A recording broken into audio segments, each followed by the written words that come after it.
In the table, I have depicted the different features and advantages of the Padlock clip. Its round symmetric shape that allow the clip to encircle the lesion with homogeneous pressure. The linking cable, which runs outside the scope so that the endoscopic channel remains free and usable for introducing other devices.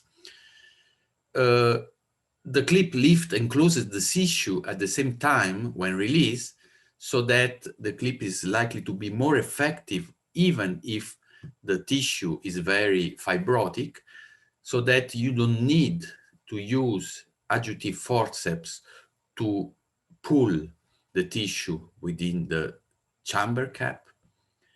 And then once the clip has been deployed, it lies very flat on the mucosa and it does not hinder continuing endoscopy.